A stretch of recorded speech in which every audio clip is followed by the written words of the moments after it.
I think over the years, I have tried my best to separate the person from the problem, whether when it comes to both giving and receiving feedback. Although I must say it's not easy. When I receive critical feedback about my work, I can't always expect that the person giving the feedback is very adept at how to give feedback. So that's something that I go in consciously with, that person may not have all the skills or the techniques like your sandwich method or the behavior impact feelings method. So when it comes to giving feedback, essentially, I have followed two methods. One is the sandwich method, and the other is the BIFF, or the behavior impact feelings and future method. So the sandwich method of giving feedback, as the name suggests, is sandwiching your message between two layers. So the top layer is made up of a positive comment. It could be a comment, it could be a compliment or a praise. The middle layer, which is really the actual negative message that you intend to give, is the layer which forms the crux of the message. And the bottom layer again is another positive comment. It could be an optimistic message that points to the future. So let's say a teacher habitually runs through the lesson very fast and making it very hard for her students to follow. And as an observer, if I have to give her feedback, I might say something like this. It's great to see the command that you have over your subject. But I was wondering if you could just pace it a little slower so that every student in your class is able to follow you and is able to grasp what you're teaching. And I'm sure that way they'll enjoy your teaching in your classes even more. Now, of course, to this, you can give a few more suggestions for how the teacher can improve her classes and, maybe suggest some tips and so on and so forth. So this essentially is the sandwich method. And what it does is that it sets the tone for a longer conversation, and a conversation which is more open and more honest.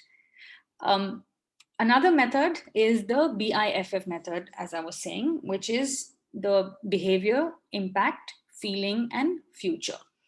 So here, you first talk of the behavior that needs to be modified or changed, or reinforced or even stopped.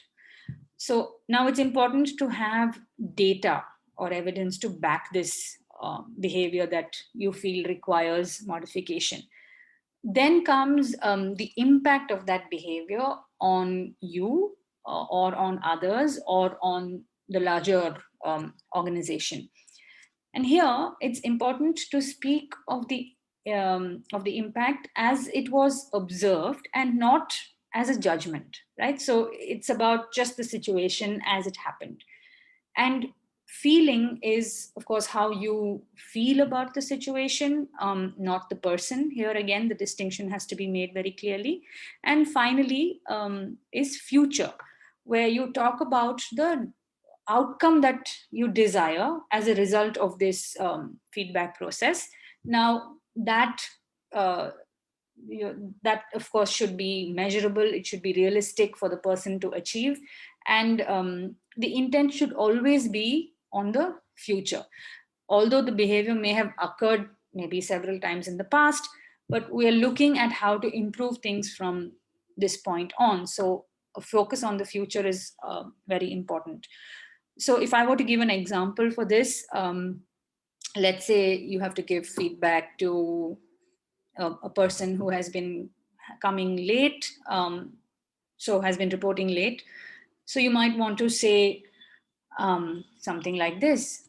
I've noticed you've been coming late every day over the last week, and I'm concerned about it. And I've also been asked to speak to you about this by the management. So I'm sure if you understand that if this continues for longer, it might end up having an adverse impact on your career here. So is there something that, we can do to help you to reach school on time? Something that you may be struggling with that, we can find a solution to? So now this method, again, like the sandwich method, also opens up the space for conversation, for collaboration, although it is quite firm in its tone. So this is the BIFF method. So I try to keep it as objectively as possible. I mean, I try to see it as objectively as I can, but it does get a bit difficult to swallow if it becomes personal in its language, I think. So at that point, I may have to step in and say, that I don't accept that, or, that I don't believe that that is entirely true, if it's a personal affront. It's very difficult, though we decide that we are not going to react. It's still very, very difficult to accept feedback that is negative. It's like, actually, even the waiting, it's like an impending doom, just before you get the, feedback is, going to come and wait for it. It's kind of difficult. So I agree with her. That's why I liked what Trisha did in the class about the video recording, and the teacher is coming back, actually looking at what she's done, reflected on what she's done, and she's coming up with ideas about how she could improve. So I think, isn't that, I mean, that's so lovely.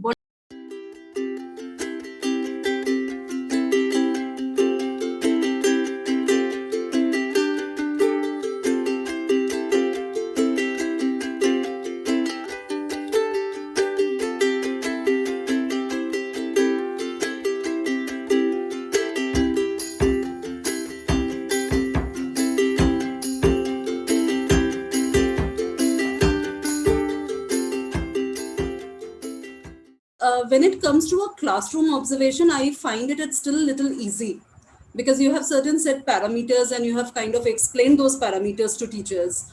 And when you are asking them also to go back and check your class observation and come back for the discussion, you have certain parameters in your mind, and the teacher is clear about it. But when it comes to an a kind of a feedback which is not directly related to classroom observation, but let's say in a subject meeting, somebody is continuously wasting time, talking about round and round about something in the lesson which is not making sense, or somebody is not prepared for the meeting to come, there the giving the feedback becomes a little difficult, because you don't have exact, parameters to talk about, but you have to kind of tell the person somehow that, okay, you are not bringing the inputs, there it becomes difficult. But I think class observation is still easy, because you have set parameters and you are telling the teacher beforehand. They are aware of the parameters. So it's not like, okay, something is hidden and that is not spoken. Give us an example of the parameters. What are your parameters? Like, for example, we talk about, whether a class is more, let's say, teacher-driven or a student-driven. So in the classroom, who's talking more? What is the ratio of, the teacher talk versus the student talk? So these kind of things. Or if I'm talking about, okay, a concept is taught, then how much in that 30-40 minutes of class that the teacher has taken up the concept, given time to assimilate, and then evaluated the situation. So within that 40 minutes, how I am, kind of breaking my lesson. So these parameters are already there and explained to the teachers as well. Right. So therefore, it is expected that nobody should feel very offended, because it is nothing hidden. Mm-hmm. You're already aware on what parameters you are going to be, checked in your classroom that way. What was that about recording, video recording? Yeah, so it was about, now it is all the more easy to do, because teachers are recording their classes, especially junior classes. So they do record, they do send their recordings in the Google Classroom for parents. So what I have started doing is that I've started asking teachers before coming for that feedback session, before, having a, when we sit together to discuss it, why not, you go through your own class observation and you're already aware of your parameters. So just evaluate yourself. So more like a self-evaluation by relooking, because when you're teaching, and especially somebody in your class, you're already worried. So you really don't know what all you did right, what all you actually knew but couldn't do it. So after you watch it, you have a better sense of it. So, and you know the parameters, so you can match your class observation with the parameters before you're talking. But I think also what's important is that over time, it becomes sort of monotonous to kind of keep using the same kind of framework. So we have to constantly innovate and try to find ways in, maybe you want to just use that structure, but add more layers to the way you present that information. Yes. Right? So you can't always, if let's say, for example, a teacher is constantly speaking fast and you want her to slow down, you know, something as simple as that. It doesn't make sense for me to keep pointing that out to her each and every single time, and that not translating into action in the classroom. So I think feedback given with very measurable, outcomes, just like we do measurable outcomes for our lesson plans, it's important for feedbacking also. So it's got to be an ongoing process. So today, if I were to tell you, for example, Nirja, please, can you try and speak a little slower? Tomorrow, I want to come to your class and just have a look at, how it's going. And then maybe break it up into smaller units, like, observe that person over, let's say, 2 days, and then over a week, and then over a month, and kind of give them the graph to see whether, it's made any change or not. And then talk to them about whether, this feedback is even useful. We've spending this kind of time and effort. It should translate to something tangible. Nice. Right? And get that person to become conscious of what they're doing. I think that should be the goal of feedback, to raise that person's, observation of their own self. Also, sometimes when it comes to speed, I've noticed that when a person is very passionate, they tend to speak fast. Yeah. But the passion allows you to hold on to every word because that passion is gripping you. The speed doesn't distract you. But when the person is not passionate and they're just going, you're not getting hooked because that energy is missing. On top of that, they're speaking so fast. So actually, it's not just the speed. Yeah, absolutely. Which is why I said it has to be more layered than just something Yes, like yes. Speed by itself doesn't make any sense. I have to understand why it is slow or fast. Yes. And which is where something like a video recording can come in very handy, because that's something we do also. Because you play back and you say, I'm not just saying this out of thin air. It was at this point exactly at, let's say, 24 minutes and 17 seconds is when I felt evidence. That's what Trisha was also saying. Yes. Give evidence for every point. Yes. That makes it scientific. Because then it makes it undeniable also, right? And it's not like the person giving you feedback. You can't accuse the person of getting personal. Yes. It's true. It's the truth.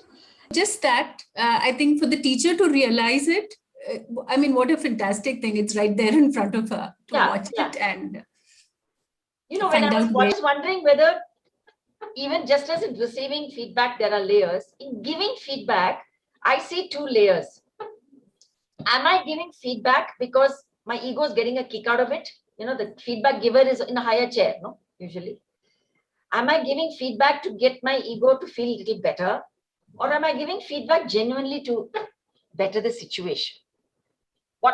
It's very subtle. I mean, the ego will seldom admit that it is because of the first. Or whether I'm doing it as a job. It's part of my responsibilities. Off my list. So therefore, I have to give feedback. So I do it. That many times the other person comes in with a sense of resignation, let's say, that will I ever be good enough? Or will I ever be as good as you are? So I find myself in that spot, and it's very hard. It's very hard.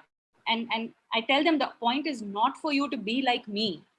I want you to be the best that you can be, the best version of yourself. Yes. And I feel that you can, if you were to, just maybe look at just these things. But this is a constant, narrative that I have to keep working against. So that's very difficult as a person giving feedback. No matter how honest you want to be, no matter how collaborative you want to make the process, there's always this, I guess there is this some power distance in a sense. Yeah.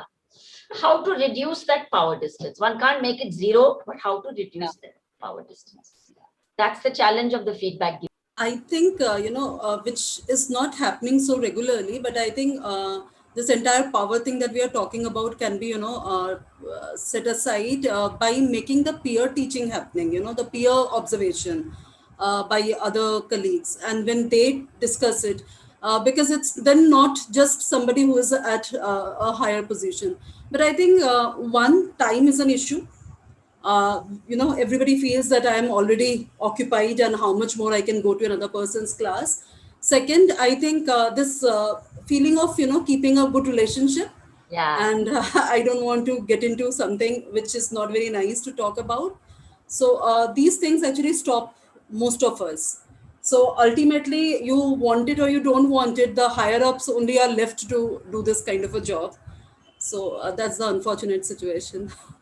Or one must trust the person. That's the main thing. The main That's thing the is main- trust in, and also that objectivity that one needs to be trained in. I don't, the way when you give feedback, to be objective about the entire thing without getting emotional, getting your emotions in, So not sugarcoating to the extent that doesn't sound believable, not being blunt to the extent that it's hurting. That razor edge, to walk that razor edge. But that razor edge gets a little wider if there is trust, I think. There is Oh that yeah, feeling. absolutely. I think, and I think also a lot can be said in casual conversations as well. Yes. You can just sort of let something slip in very smoothly, and it doesn't have to be a formal feedbacking session where, like Trisha pointed out earlier, there is always this element of doubt. The moment you get called, Yes. Yes. to someone's office, you're always thinking, oh, what did I do wrong? Yes. Never right. We never think. I don't know why, but we all feel that. If I get called to by the management, I'm thinking, oh God, did I screw up somewhere? What did I do that I ought not to have done? So I think that's a whole trust issue, and I think that speaks a lot about the organization culture. Yes. And it has to be worked on ground up, I feel. If the management trusts its teachers, then the teachers trust the management back. If not, it's always going to be a cat and mouse game. And also, I think rewards also matter. Rewards and recognition matters. That's another angle to the whole feedback process. So you've given someone feedback and they've taken your feedback to heart and they've implemented it. How do you reward that person? How do you incentivize, positive performance? I think these are all very important questions to consider. So it's like very recently we have done this with one of the teachers. Continuously there were certain, for a particular parameter, there were certain observations and discussions happening, and she could, actually make a difference. And then, in the faculty meeting, talking about it, okay, if you want to, learn this particular thing, go to this teacher's class. That itself, it's not otherwise a reward, but yes, that helps you. It's a recognition. So that 8 years ago, I was part of a writer's workshop, and it was here that I truly understood the art of giving and receiving feedback. So the program was designed in such a way that every week we had to turn in our assignments, and these assignments were both peer and facilitator critiqued. So the rules for giving feedback were very simple. You had to keep it factual, which meant that you had to give evidence for your opinion. Then you could critique the writing, but not the writer, and suggest one area of improvement. Now, the rules for receiving feedback, however, they were even simpler. The first one was to simply listen, just listen, and resist the urge to defend your writing. And the second rule was to take in those points that are helpful and that resonate with you and leave out the rest, which meant that you could agree to disagree. Now, this certainly sounds very simple, but it was the hardest thing to do because, you would have spent so much time writing something, and if someone would point out something about your writing, the instinct to say, no, but then, this is what I was thinking at that time, or this is the reason I wrote it like that. That instinct would kick in. And the facilitators would jump in and they would be very quick to say, you cannot defend yourself. So in those 8 weeks, if there was one thing that, we all walked away with, it was really the ability to listen deeply and to take a step back and view our own work through the eyes of another. And this gave us a lot of control and a lot of conviction over our own writing. And it really made us push our boundaries and forced us to think about how a certain piece of writing might come across. You drew the distinction, Deepta, between personal and about work. And you said if it gets personal, then you try to pick that out. You say that I'm not going to heed that. How do you always keep this personal out is my question. Is it possible to always keep the personal? No, you can't. Not always. Certainly not. Certainly not. And especially if it's something about, like you mentioned, a behavioral trait, then one certainly needs to look at whether one is, going overboard with that. It's one thing to say that, yes, I'm very blunt and I'm very honest and, I'm going to tell you what I feel as in your face. But I also have to think about the person who is at the receiving end, right? They may take it once or twice, but not all the time. Most often I find that it becomes difficult to process when it's in the written form, whether it's on email or, message. Or even over the telephone, no? We sound different. Yes. Sound different in writing on email and telephone as opposed to face-to-face. Yes. So the medium, I think, matters a lot also. Face-to-face, I may still be very direct, but if I'm saying it with a little smile on my face and I'm trying to, sort of cushion the blow in some way, I may still be able to get away with it as a person giving that kind of feedback. And but in writing, when it makes it very, very hard. Tone is something that you just cannot tell. Yes. Yeah. The person may intend one tone and we receive another tone and it becomes Chinese whisper. Yeah. I remember a principal I worked under who told me this, that it is better to speak rather than write. Yeah, or speak first and then follow it up with writing. Yes. So you've set a context and the person knows that this is what has been discussed already. Yeah. When I started my career as a teacher, initially there was hardly any class observation or anything where I joined. And I used to feel very uncomfortable because somewhere you want to know whether you are going right or, you need to improve something. And because of that lack of that system, I felt there is a need for me to kind of, take feedback from children directly. So I started doing that after 2 years of my initial, start. So, but that really helped me, because when children write, and I used to give them to write because somewhere children are not very, open to tell you on your face. So what I used to do, which I continue till where I taught, till the year when I taught, giving them, asking them, okay, you put it on paper and do not write your name if you don't wish to. So, keep it anonymous. And they used to write it and it really helped. And I initially used to feel that probably they will not come up with things which are critical and they will not, write all those kind of things, but they did, which really helped me.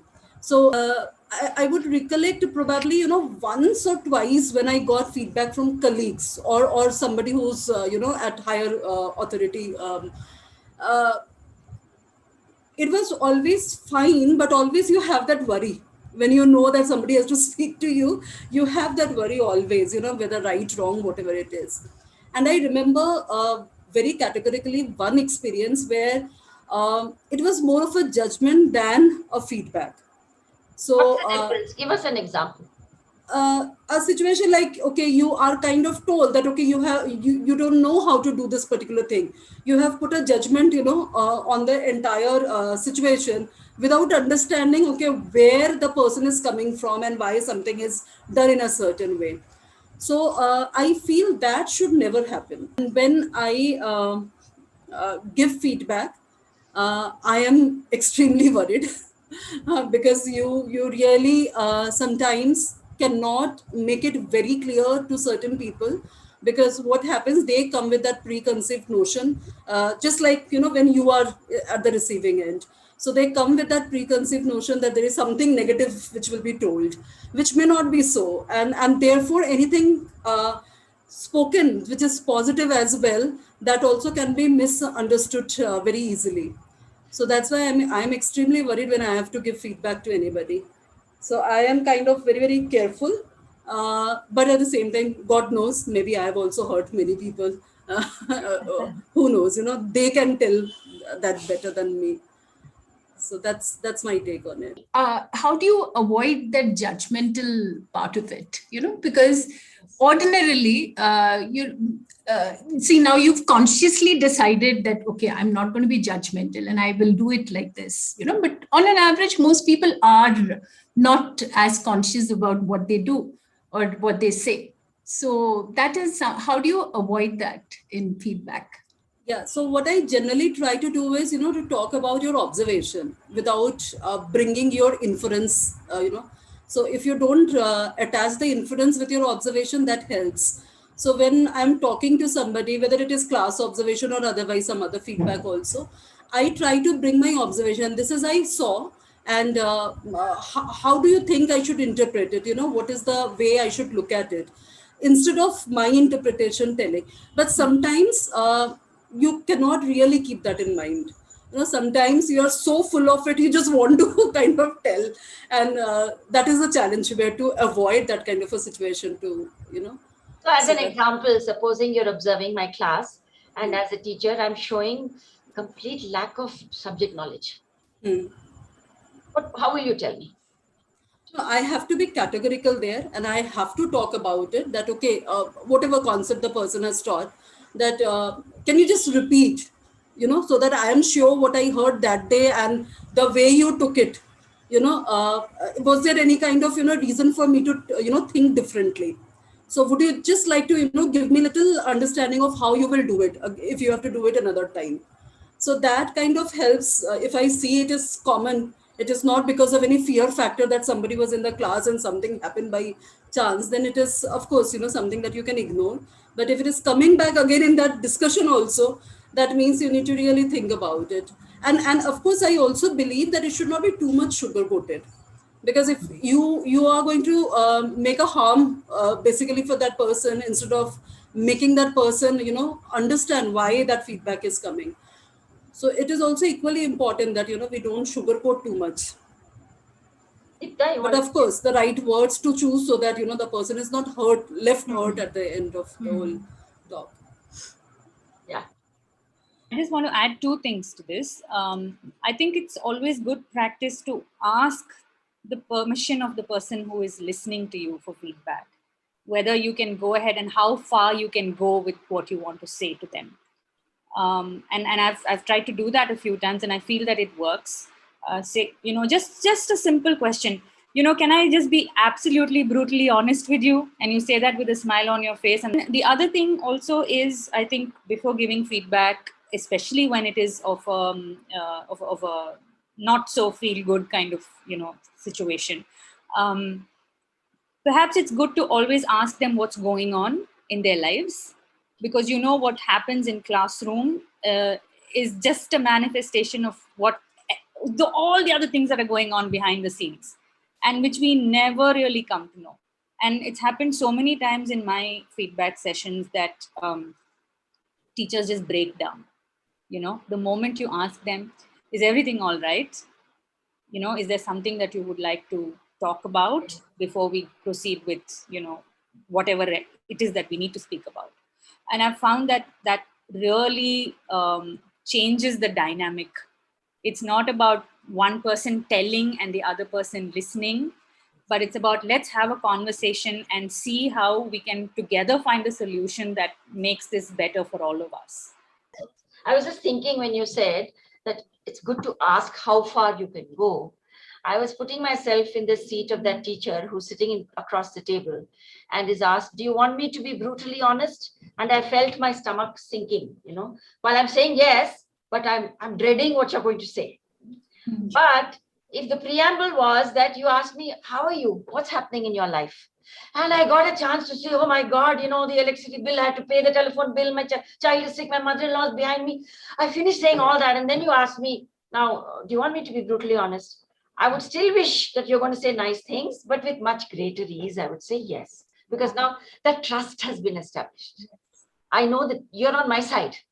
That's so important. Yeah.